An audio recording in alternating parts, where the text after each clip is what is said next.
welcome to the Young Turks with me, Iadarola, and also Emma Vigeland is here. Good Jank impression. Thank you. Thank you. Dude, give me Anna Kasparian. Nope. See, that's what she would have said if I asked her to do that. Yes, good job, actually. Thank you. But anyway, so look, we've got an awesome first hour. We're gonna be starting things off. Jared Jackson's gonna be joining us just a little bit later on, and then all three of us will be going through the second hour when you will be taking the reins. That will be great. Looking forward to it. Should be very exciting. We got great stories. We were talking about coronavirus, very exciting and terrible updates there.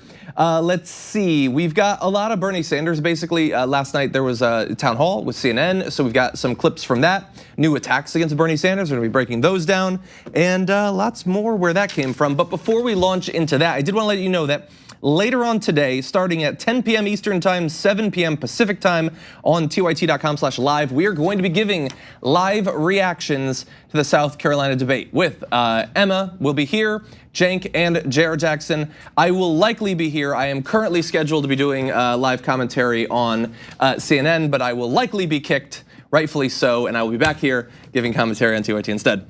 John, I'm kidding. you just feel burned. It's happened a couple times. You just feel burned. It's happened a couple times, but anyway, I'm supposed to be on. I feel like this is the time for you. We'll I have see. a good feeling in my bones. Anyway, if you're interested in that, I'll be on from like 7 to 7:15 Pacific, and then later on as well. I'll give more details on social media. But that comes later. For now, let's launch into the news. Situation with coronavirus continues to develop, and depending on who you talk to, things are either very well contained, that's what you hear from the US government, or the numbers are rapidly spreading, that's what you hear from reality. And so we're gonna give you an update on how things are going around the world. As of Tuesday, there were more than 80,000 cases of COVID-19, that is the new scientific name for coronavirus, in nearly 40 countries. More than 2,600 cases outside of China, that's an increase from around 500 cases just over a week ago. So obviously a large number of cases inside of China, a rapid expansion of cases outside of China. And to give you an idea of a few countries that are particularly hit by this, South Korea now has the most cases other than China at 977 today, up from only 30 a week before. As of Tuesday, Iran reported 95 cases, including 19 deaths. Its outbreak was first identified days after authorities said they had no COVID-19 within their borders. We're gonna give you some updates on America as well, but that's sort of a first pass overview on the world situation. What do you think? Well, I just trust the United States government because they've never lied to me before, right? Especially Donald Trump. He has no incentive to make sure that the American people think that he hasn't bungled this. His approval ratings have hit a high for him, which is actually shocking. And so there's nothing to derail that, like the threat of a deadly virus entering our borders, and it being because maybe Trump wasn't as proactive as he possibly could have been. Yeah, exactly. And look, we're gonna play some of the videos of Trump talking about this in just a little bit. I did want to give you a bit more information about the current status across America. The CDC issued a warning Tuesday that it expects the illness to spread in the US and that Americans should prepare themselves for significant disruption in their daily lives. There are 35 cases reported in the US as of Tuesday. Epidemiologist Mark Lipschitz estimated to The Atlantic that between 100 and 200 are likely actually infected, so more than we have actually tracked down so far. Now, that is what we know and what some who are tracking this believe. You'll take that with a grain of salt. But let's go to what Trump has been saying recently. He's on this international tour. Here's what he's saying about the spread of the disease. We're almost in between countries where people weren't going to take them and they're Americans, but they're fully quarantined. They call it fully quarantined. So, we did the right thing. If you were out there, if you were an American and you refused to have any help from your country, these were wonderful people. It wasn't their fault. So, but we're really down to probably 10. Most of the people are outside of danger right now. But we've had a very strict line on the people that would take in the areas from which we take.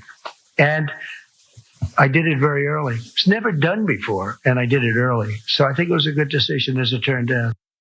Bizarre combination of denying reality, lying about the number of cases, and then like sort of patting himself on the back, saying no one else has done tried to stop the spread of infectious disease before? It's never been done before. I mean, he just has one mode. It's go back to making yourself seem like you're amazing, just over the top braggadociousness. But the difference here is sometimes it can be borderline amusing, usually it's offensive. No, this is dangerous because people cannot underestimate the spread of this disease when he's downplaying the amount of people potentially infected in the United States. This is playing with people's lives here. This isn't Trump saying that his crowd size was the biggest. As the coronavirus continues to spread, we need a leader who's going to be clear-eyed about the actual effects of the virus. And the CDC report said, this is obviously doomsday scenario, but 40 to 70% of people could be infected at the rate that it's going by the end of the year, worst case scenario. That is terrifying. And to have Trump saying, I did it. I was the one that ended this basically. I dealt with it very, very early. There's only 10 people, which is counter to reality. It's just completely the opposite of what a leader should do, to say the least. Exactly, it's this bizarre need to declare victory, to give yourself congratulations for it when we honestly don't know. I mean, look, we are trying to be responsible. We have to dwell in the ground between just crazy fear mongering and what Trump is doing, which is either not understanding the situation. We'll have video that buttresses the possibility that he just has no idea what's going on, doesn't have the brain capacity to understand it, or is knowingly lying, either because it benefits him in the short term politically to lie, or because he thinks it will be better for people to not understand the actual threat that we face. I think that that's probably what's going on, but in terms of the not understanding disease and how it spreads, here's Trump from, I believe it was a few weeks ago, talking about why he thinks that coronavirus is probably only a short-term threat. He feels very confident. He feels very confident, and he feels that, again, as I mentioned, by April or during the month of April, the heat, generally speaking, kills this kind of virus. So that would be a good thing. But we're in great shape in our country. The virus, they're working hard. Looks like by April, in theory, when it gets a little warmer, it miraculously goes away. I hope that's true. But we're doing great in our country. China, I spoke with President Xi, and they're working very, very hard. And I think it's going to all work out fine. Rough stuff, I tell you, rough stuff. But I think it's going to work out good. We only have 11 cases, and they're all getting better. We're great, we're the best. It's this bizarre sociopathic approach to it's rough stuff, but it's gonna be good. It's all gonna work out. Oh, thousands of people died. Well, let's forget that. It's all good. It's all gonna work out. The heat will flush all that out. I mean, when have you ever heard of disease spreading in hot places? Oh my God, no, that's the exact opposite of what happens. The heat's gonna make it worse. If anything, I mean, your scientific knowledge is way better than mine, but I'm sure mine is better than Trump's. I'd love to know what he thinks the mitochondria is. Yeah, and look, so again, that would be interesting. How exactly did it evolve? A porn star. Oh my God. So look, I want to talk a little bit about a bit of the trouble that is facing us. So one thing is, in some countries, we've seen a rapid spread of the disease. I mean, the absolute numbers in Italy are not particularly high, but they have been rising relatively quickly over a short period of time. We gave you the numbers for South Korea recently. There are some places, obviously, where it's hard to get information. But one of the things that is, like, some people will look at this and they'll think, well, I mean, we've had so much notice now. This has been news for months. How could it have spread to new countries and then rapidly spread? We should know to be on the lookout for it. Well, the problem is that not that many laboratories actually have the ability to screen for this disease. You think, oh, we've got doctors. No, not all can. I read one number, I think it was of like 100 labs in the US that hypothetically do disease screening, only 2 actually have the ability to screen for COVID-19 at that point. That's a problem, and that's America, where we theoretically, up until Trump at least, put a lot of money into the CDC. He wants to cut it by billions of dollars, but it has been funded in the past. I read until last week, now this is a situation that is changing thankfully, but in Africa only 2 countries, Senegal and South Africa, had the lab capacity to screen for the virus. Other parts of the world are facing similar issues. So right now it's hard to even track it when you literally don't have the lab capacity to do so.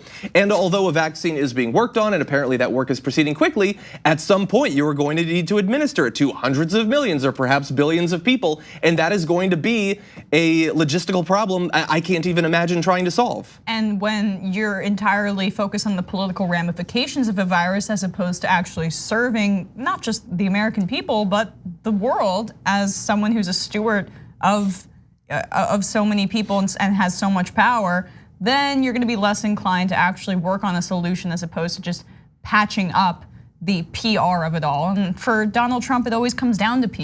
Yeah. And that's why he can only go into one mode: braggadociousness, just complete arrogance. It's the opposite of what is needed in a public servant, just to say the least. That's really what it all comes down to. Agreed. And for everything I just said, I'm not trying to fearmonger either. This is obviously, there's an international response to it. People in power who can take things seriously are taking it seriously. Trump is obviously not a part of that group, but other people are. And I expect that they're going to do literally everything they can. It is possible, as we talked about, that it could spread to a significant percentage of the world population. Thankfully, the fatality rate is not like the cold, which is something Rush Limbaugh said today, but it is relatively low. There are more minor versions of the disease, which unfortunately increase the chance that people will spread it because they won't be as affected, but the mortality rate for that is lower. So these are just things that you need to understand. There is one potential consequence going forward of the potential for an international pandemic around COVID-19, and that would be the possibility that it could affect elections, either in the US or abroad. Supposedly, it is already having an impact in Iran, where there are projections that turnout is something like I believe it's 40% instead of 60%, which it was in the last election. And some people have been showing up wearing masks. If disease is spreading, then you are going to be worried about going to very crowded areas. If in November, coronavirus is a significant problem in the United States, it is not inconceivable that that could have an impact on the election. Although not a consistent impact. Rural areas are going to be relatively less affected. Dense urban areas more affected by fear of congregating in an area with a large amount of people. So that is something that hypothetically we should be planning for. Absolutely. Yeah, look, I'm going to say that this is by far the least important news around this, especially considering the 80,000 plus cases and thousands who've already died. But supposedly, there is a possibility that the Olympics will be canceled. They're supposed to be taking place in Tokyo. Obviously, that is an area that is dealing with coronavirus now. And I apologize in advance, but Dick Pound, the longest serving member of the IOC, said the 2020 Olympics in Tokyo could face cancellation because of the spread of coronavirus. He said that organizers could wait up until May to decide on the fate of the games, which are slated to begin on July 24th. Oh, Dick Pound said that? He did. Oh, it just seems unlike should have him. just put an official with the IOC, but that's what the graphic is. Why not go with Richard? Anyway, look, and like I said, it's by far the least important consideration, but for some people, that's a lifetime of training in the making that hypothetically could be thrown off. It's not the sort of thing where you can just be like, oh, just go to Toronto. It's complex. Again, logistically, it's a huge complex problem, and even delaying it is a problem. So much money behind it as well, so much infrastructure and investment. Exactly, so obviously that is not high up on the list of priorities, but it is something that you should know if you are a fan of the Olympics. With that, we are gonna take our first break. When we come back, lots more news to get to. We hope you're enjoying this free clip from the Young Turks. If you wanna get the whole show and more exclusive content while supporting independent media, become a member at tyt.com/join today. In the meantime, enjoy this free segment. Hello and welcome back to the Young Turks with me and with Emma Vigeland. Hello. Now I say John and Emma. Other people have come up with other ways. Nipple Pierce Jenkins Skinny Jeans says in the member comments. No. Really, doesn't that say it all? But anyway, no. Nipple Pierce Jenkins Skinny Jeans says, woohoo, John and the Vig. And then I Bathe in the DNC's Tears says, Johnny and the Vig. Sounds like an awesome television show filled with two crime-stopping reporters. Sounds like Hootie and the Blowfish. It does. Who started saying that? I didn't say that on the show, did I? Johnny and the Vig. Well, now there's gonna be a t-shirt. Okay, let's see. I don't know if there's gonna be a t-shirt. Yes, okay, Kevin Gretzinger says, I cannot believe that, this is a super chat by the way, I cannot believe that he is telling the public that it will disappear with the warm weather. It's exploded in under a week in Iran. Pretty sure it's hot there right now. Yeah, and it's like China isn't one temperature. It's like there's parts that are cold, there's parts that are warm. Yeah. It's spreading, it's kind of big, disease. Kind of a big nation. Yeah, and Stephen Payne on hashtag TYT Live says, lying about the number of coronavirus cases, just like China. And why shouldn't we expect the same approach from our government? They're both increasingly authoritarian. Okay. But anyway, I did want to let you know that there is a final sale collection going on right now on Shop TYT. Some of these are going to be gone soon. Go to shoptyt.com for your last chance to shop these exclusive TYT designs before they're retired and currently redacted. But if you want to know what they are, you should probably go and take a look. We're not kidding. We say they're not coming back. Sometimes they're not. Okay, I don't want 8 years later. Yeah, I want to see. I don't even know, actually. But anyway, go take a look. Okay, and with that, why don't we jump back in the news? Last night, Bernie Sanders had a town hall with CNN, and look, he was asked what he can expect to be asked in every appearance like this. How is he going to pay for his programs? In this case, though, he came prepared with receipts. I am really excited about getting a Democrat in office. And when I hear you speak, I get really excited. But I remember that Trump excited his base with a promise to build a wall with no real plan to pay for it. Your plan for free college tuition and Medicare for all seems like a way to excite the Democratic base, but with no real plan to pay for it. Now, how is your position in your campaign different than what Donald Trump did? Oh, I think. Chris, I'm going to give this to you. I thought that question might come up. All right, here it is.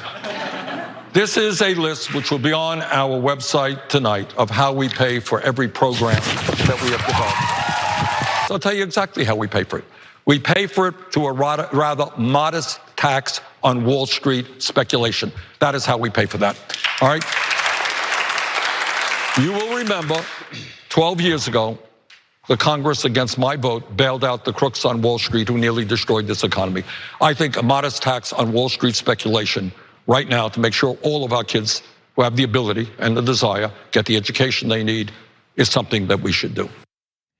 So look, that was a bold move. He knew he was going to be asked about it, so he brought papers and then put them back in his thing. That's the noise ring out. The control room loves demonstrating it. point. Demonstrating a point.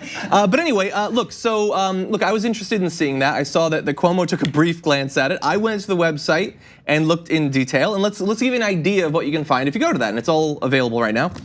So on BernieSanders.com, it says, for instance, it will cost $2.2 trillion to make public colleges, universities, and trade schools tuition-free and to cancel all student debt over the next decade. Laudable goals, obviously.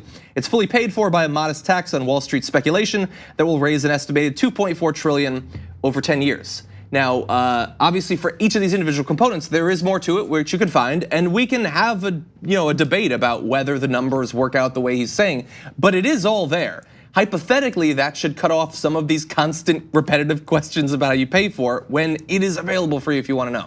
Yeah, and also when you look at that figure for 2.2 trillion, you would assume, I'm forgetting the exact number of how much money is indebted to students, but that's a good amount of it. The $1 trillion figure, it would be cut into because the annual cost of paying for public colleges and universities tuition free actually is not that much. Yeah, much of it's the debt. Much of it's the debt. So that would just be the initial cost, but the way that the program would be sustained over time is actually quite cheap and could be paid for very easily by that very speculative tax that he's talking about. But it's amazing how he talks about taxing Wall Street and their trading in this nonchalant way when that just gives donors and wealthy folks a heart attack because that's how they make a lot of their money. But that's because of deregulation over time. It wasn't always that way. And it's caused a lot of problems, to say the least. Yeah, and by the way, so like he's talking about, here's what it costs, here's what we're gonna raise, a direct one-to-one that you can see. But hypothetically, we could engage in the sort of talk around these things that you hear, for instance, when Republicans talk about cutting taxes. So they say, we're gonna cut taxes on the wealthiest people, and then they're gonna plow that money back into the economy. And so I know it seems like the government would make less money in tax revenue, but somehow it'll actually be more. That's obviously not how it works. These people already have more money than God. When they get more money, they don't suddenly spend it all. That's not how it works at all. Much of it ends up outside of the country. But for a regular person who hypothetically could either write a check for $600 a month to Sally Mae, or could go out and spend it on hamburgers and cars and TV and clothes and all that stuff, that is a very easy to understand constant stimulus on the economy. And that's not factored into this. This hypothetically could help to pay for it, and that's not even considered a part of this. Well, that's absolutely accurate, and the fact of the matter is that the reason home ownership is down, the reason young people don't invest in the stock market at the rate at all of the older generations, also because of the fact that we lived through the financial collapse and know what devastation that can be.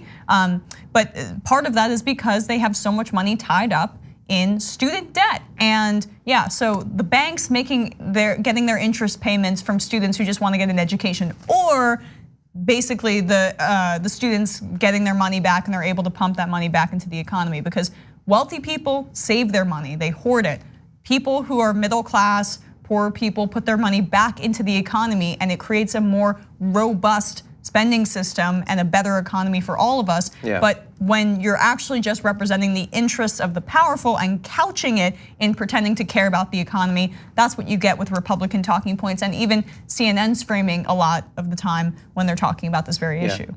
And a version of sort of what I was laying out there, some of the other ways that it's not literally in the calculations, but that it will be affected. That stuff is included in some of the more complex, more expensive proposals. So as an example, let's jump ahead to the Green New Deal graphic. So there's a lot here, so we just screenshotted part of the page, but it shows you they have that $16.3 trillion proposal, and then they break it down into a number of different components, including fossil fuel industry being forced to pay for their pollution.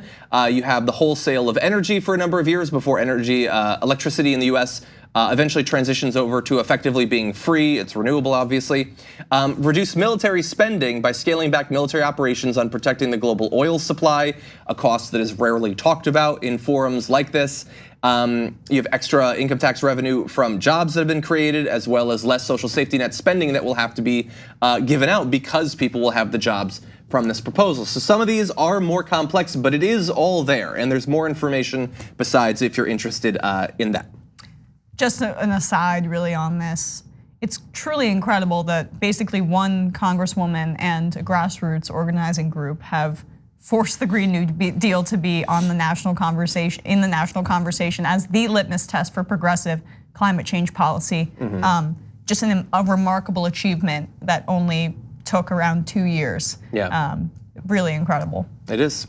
And we can't go through too much of what happened at the town hall, but we did want to show you one video of, he was asked about whether he's a radical, whether his proposals are radical, and he had a great response.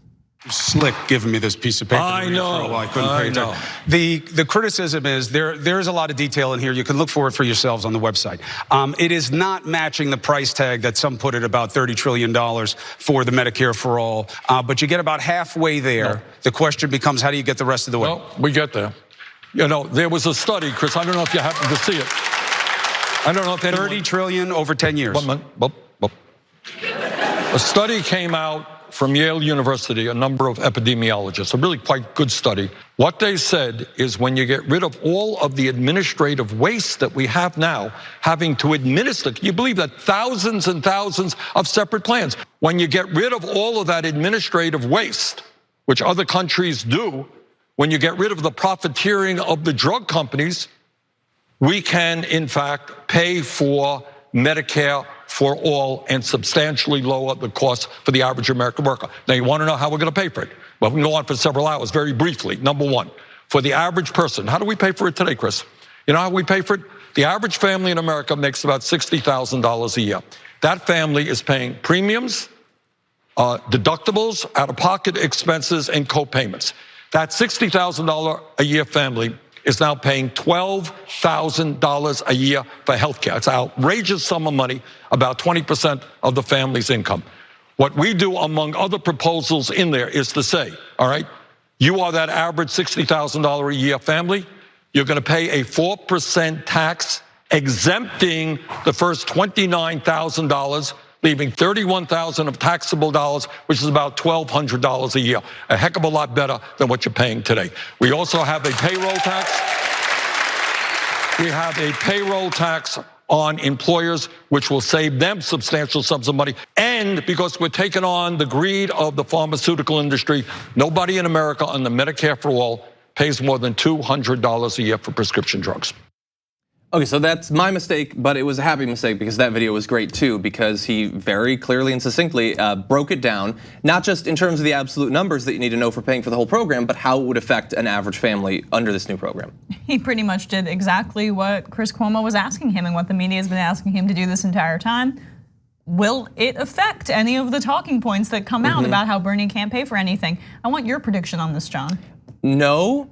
The funny thing is, like, I remember there was a moment like this at the last debate, and he broke down how we could pay for it. I think he referenced the Lancet study about how much money would be saved and how many lives would be saved every year if we switched over to a single-payer healthcare system. And the camera went to Buttigieg's face, and Buttigieg looked like he was in pain. It was inconvenient that all of these doctors had come together and pointed out that we could have it all effectively in terms of paying for it and saving lives. That should be a thing that we all then rejoice about. Okay, we can do it, let's get to that. But that wasn't the reaction from a Pete Buttigieg. Pete Buttigieg was like, oh God, I don't want to have to acknowledge that. Can I just go back to my Medicare for whoever ends up with it plan or whatever? Yeah, well, he could have just debated himself on cable news around 9-10 months ago, praising Medicare for all as the compromised position. And yeah, Buttigieg has no core principles. We know this very well. Exactly. Okay, very briefly, the video that I alluded to before, I made a mistake, but let's go to that, about whether his proposals are too radical. Could you please share how you will allay the fears of those who see your political ideology as too extreme? How do you respond to Americans who believe we need to beat Trump more than we need extreme political policies? You know, I know if you look at the media, they say Bernie's ideas are radical and they're extreme, they're out of the mainstream. Let me just tell you, I don't think that that's true. Is raising the minimum wage to $15 an hour a radical idea? No. Is making sure that all of our kids have the opportunity to get a higher education, regardless of their income, because we're going to make public colleges and universities tuition free, is that a radical idea? No. This is a scientific poll. You hearing this? Is guaranteeing health care to all people as a human right a radical idea? No. Is addressing the existential threat of climate change a radical idea? No. All right. I rest my case. See, that was pretty good. Let's see that at a debate, perhaps. I love the call and response. He's done that before. He did that at that Fox News town hall when he just started running for president, and he asked, well, it was a sort of version of it. I guess it wasn't call and response, so just scrap everything I just said. But when he had it might have been, never mind, not important. He had the Fox News audience raise their hand about if they would be in favor of a Medicare for all type system, and it was quite overwhelming. So when he interacts with the audience, it does well. He does well. It's a good tactic that he has when he really has one mode. I mean, when you go to his rallies, like, it's the same speech every time. And so I like when he switches it up and gets to be a little looser in this kind of format. Yeah, it's always funny when they, like, the people on stage get surprised by the audience. It doesn't always even take Bernie. There was a live Fox and Friends where they had a crowd and they asked about, I don't know, it was about medical debt or something, and the idea was supposed to be that the crowd was like, no, everything's great. And like all these hands went up and the hosts were like, oh geez. I know, Brian Kilmeade's face melts even more than it already is currently. That's rough. Okay, with that, why don't we move on to more from Bernie Sanders? The big controversy around Bernie Sanders this week that's supposed to tank his presidential bid is that he said something positive about Fidel Castro and about Cuba. Here is his response to that brewing controversy. Singing the praises of a murderous tyrant. Response. The response was when Fidel Castro first came to power, which was when, 59? Does that sound right? 59-60. Okay, you know what he did? He initiated a major literacy program. There was a lot of folks in Cuba at that point who were illiterate. And he formed the literacy brigade. You may read that. He went out and they helped people learn to read and write. You know what? I think teaching people to read and write is a good thing. I have been extremely consistent and critical of all authoritarian regimes all over the world, including Cuba, including Nicaragua, including Saudi Arabia, including China, including Russia. I happen to believe in democracy, not authoritarianism. To the Democrats who say You don't say good things about Fidel Castro. He destroyed freedoms in that country. He picked winners and losers and killed them and put them in prison forever. You don't give him a pat on the back for anything. You don't give, it's not a question. Truth is truth. I believe that I've literally said that on the Damage Report over and over again. First of all, it's not singing praise, it's not patting on the back, it's acknowledging an objective fact. It's not saying he helped improve literacy among the poor and thus we should be Cuba, obviously. And I think everybody understands that. Some people this week who have not been doing very well in some of these early contests and don't look like they're gonna have a great Super Tuesday are pretending that they don't understand that and pretending that what Bernie Sanders was doing was attempting to convince you that you should support him, but really what you should support is Castroism. Factually, he's absolutely correct. Is it a good political move to double down on this? I think that's an open question. We've lost Florida on this alone. But he's not doubling down. He said, yes, I'm not going to pretend that literacy went down under him, but he denounced it as a brutal regime multiple times. Yes.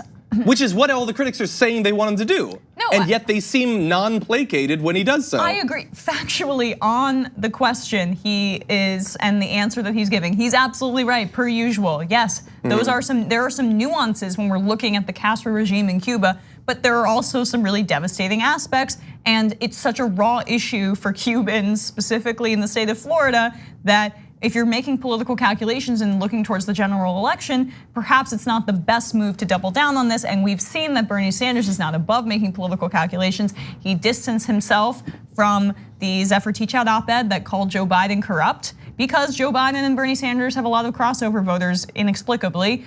He did the same thing with Nina Turner's comments in the past about other candidates. So he will back away from things when he sees that there's a political risk. I think there's political risk here, and I don't know if doubling down's the right move, but again, he's right. So I get it. It fundamentally bothers me that we are a culture that cannot dwell in nuance we can't dip our toe in nuance. Everything has to be black and white. But that is the culture, right? But how do we change that? By capitulating to the black and whiters? But he barely capitulates. He operates in nuance and he operates in intellect about the left and has changed the conversation nationally on so many issues. You don't need to die on a hill, specifically when it's going to hurt you and the Democratic Party in the state of Florida and in other areas where there are a lot of Cuban Americans come the general election. Okay, well, look, it's possible later tonight he will face, this will be brought up 100%, probably is the first question from the moderator. It's not even like you have to wait for one of his opponents to bring it up. They will tee it up for Pete Buttigieg to hit at him. And why do I choose Pete Buttigieg? Well, because he's already doing so. Here's an example. So this is part of what I'm getting at when I say that in our one shot to defeat Donald Trump, we should think carefully about the consequences of nominating Senator Sanders.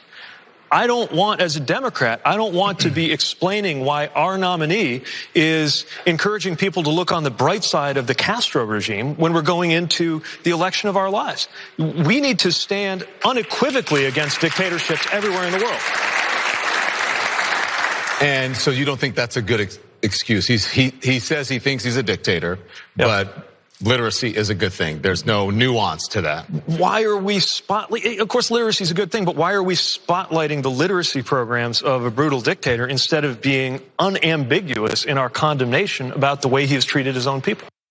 Yeah, so what Don Lemon was doing there was entirely reasonable. He was saying, you say you want him to say that he's a brutal dictator. Oh, by the way, he's already done that. Does that placate you? And Buttigieg says, no, I need this so bad. It's still not acceptable. Well, he was never gonna be happy with the answer. Like he cares, like he's thought for a moment about Castro in his life before today. Yeah, I mean, he's like Marco Rubio's brother from another mother in some ways. Like you know, don't you remember the political performances you're saying? The political performance, it reminds me, and then they both get hung up on that issue as well. But he was never going to be happy with any of the answers that Bernie Sanders provided. It's just a political football for him, and he's using it to kick him because he sees him as the specific target that's going to lead him to some long shot chance at the nomination when he has zero path. Because I know it's really hard for him to accept, but there are black and brown voters in other states, and you do really badly with all of them. And perhaps you should maybe think about why as opposed to just going on the offensive about Bernie Sanders' specific comments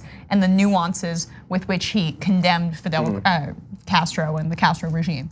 It's just political theater. And look, I know that we haven't hit Super Tuesday yet. I just want to briefly say to those who've been crowing about unity for the past year, the main message was, Bernie, you're gonna lose to Biden. So that means don't criticize Biden. Don't put anything out there that's gonna hurt him when you're long gone and Biden's going up against Donald Trump in the general election. Doesn't matter if it's true, don't say it because it'll hurt him. And yet you have Pete Buttigieg saying, we're gonna lose Florida, we're gonna lose Florida. Why? Here's why. I'm gonna repeat it over and over and over again, even though I have zero chance of getting the plurality, let alone a majority of the delegates. It looks almost certainly like Bernie Sanders is gonna be that person, but I will torpedo him and the party's chances if it seems to help me briefly. But I'm not even as mad at Pete Buttigieg as, I apologize I don't have the name here, but a DNC spokesperson went on Fox News today to talk about this and to attack him. In particular, to put it out there for Fox News to amplify those in the DNC who have been saying that unity is the goal. We have to have unity. How could you possibly hurt our chances? They're doing everything they can to hurt Bernie Sanders. And because, like it or not, from their point of view, Bernie Sanders is likely to be the nominee, they are hurting him in his quest to beat Donald Trump. Yeah, I was about to bring up that despicable segment on Fox News, which I thought liberals were supposed to completely avoid. The DNC official is going on there and making critical comments about Bernie Sanders just really for no reason. I thought we were supposed to stand behind the party candidate. I guess you stand behind the party candidate when they're the one keeping the lights on at the DNC because you guys got so deeply in debt after you paid all of those consultants and Hillary Clinton had to bail you out, literally paying your bills as you were supposed to preside over a neutral primary between the two of them. So obviously that's what you need to do to get fair treatment by the DNC, or just be anyone other than Bernie Sanders. That's option, it's a good start. Option B, yeah. Exactly, don't be Bernie. Always be not being Bernie, that's the rule. I don't know the acronym for that. Let's turn to another story involving this though. On The View today, they were talking about Bernie Sanders and the Fidel Castro comments. And while I have an issue with how, for instance, Pete Buttigieg has talked about it, the women of The View went even further. Here's a bit of that. I have been extremely consistent and critical of all authoritarian regimes all over the world. The truth is the truth. And that's what happened in the first years of the Castro regime. So, what is he saying? This is the same thing that Bernie's been saying for a long time. This is nothing new, and he just doubled down on it. And the suggestion that Castro came in and taught people how to read without saying more, without saying what all of you are saying, that it's such an oppressive regime. I mean, he's killing political dissidents. The Latinos from Cuba that are there in Florida, they hear this word revolution. They don't hear it in English. They hear it in Spanish, and it reminds them over and over again of what happened in Cuba. It's a dictatorship. Yeah. There is nothing groovy about a dictatorship. Yeah, I mean, it's just nothing good about a dictatorship. But if you're talking about how Maduro's a good guy, Castro did some good things, for me, it's no different than saying like, hey, Hitler was a good orator. It's that insane. It's that bad. How about Mussolini with the trains run on Exactly. That's exactly what it is. This is as bad as you know who's saying there were good people on both sides. Yeah. It's the same thing. There's no way to get. I don't agree. Oh, I do. Once you start saying, well, you know, Hitler wasn't so bad because but he didn't say that. But no, he didn't say that. But to a Cuban person, it's just as bad. I agree. Joy, thank you for saying I don't agree, but please just say more. I mean, I didn't have the full clip, but just come on. We need someone. That was insane. This is not the same thing at all. Yeah, and he did call it a dictatorship. He did. That he couldn't have, because Sonny just said he talked about the literacy and then didn't go on to condemn the dictatorship. Your producers need to show you the full clip before you make comments like that on one of the most popular television shows in the country. They reached so many people and the bar is so low for them. But good on Joy there. And look, I agree with any number of them occasionally. Sonny often is the most reasonable one there, but not in this particular case. Joy is the most reasonable one. Sonny was concerned that Bernie Sanders isn't technically a Democrat when AOC went on to stump for him. It's just the most shallow political analysis you could possibly have. I know you started that hashtag for me, but would I even make it out alive if I were the host of The View. I don't know. An orator. But anyway, and here's the thing. Mispronouncing that is not. I know. It almost makes me think that it's done ironically. Nope. But it wasn't. Incapable. But anyway, here's a little button on all of this. We've been talking about all of this stuff with Fidel Castro, and everyone is so frustrated with Bernie Sanders. Yeah, he wasn't the only one who did it. Let's see if you can recognize this person. And I said this to President Castro in Cuba. I said, look, you've made great progress in educating young people. Every child in Cuba gets a basic education. That's a huge improvement from where it was. Medical care. You know, the life expectancy of Cubans is equivalent to the United States, despite it being a very poor country, because they have access to health care. That's a huge achievement. They should be congratulated. But you drive around Havana and this economy is not working. It looks like it did in the 1950s. Oh my God, Obama was a communist the whole time. But anyway, really, let me just read a quick quote from Eric Levitz of New York Magazine. It says, if offering an accurately positive assessment of any aspect of an authoritarian communist regime's record is tantamount to endorsing its form of rule, then Barack Obama is an authoritarian communist. Eric Levitz is one of the best writers in the country, one of my favorites. You guys should check out his work. Perhaps, since I know Pete Buttigieg has been studying up on his President Obama impression, maybe he wants to take a look at that video so he can copy it verbatim at the debate coming up tonight. Yeah. Just to maybe educate himself on what kind of comments are acceptable about the Castro regime. Yeah, look, I think, if you're gonna study a politician to try to mimic the way they speak, I totally understand that, but you have to remember to also speak when you speak. You don't just make noises, you say something, and he doesn't have that. It's always lost in his impersonation. But they're such articulate noises, and sometimes there's metaphors. Sometimes they're in broken Norwegian. Exactly. The shape of his words are the destiny of America's futures. Hamburgers. Anyway, okay, we're gonna take another break, but lots more to get to after this.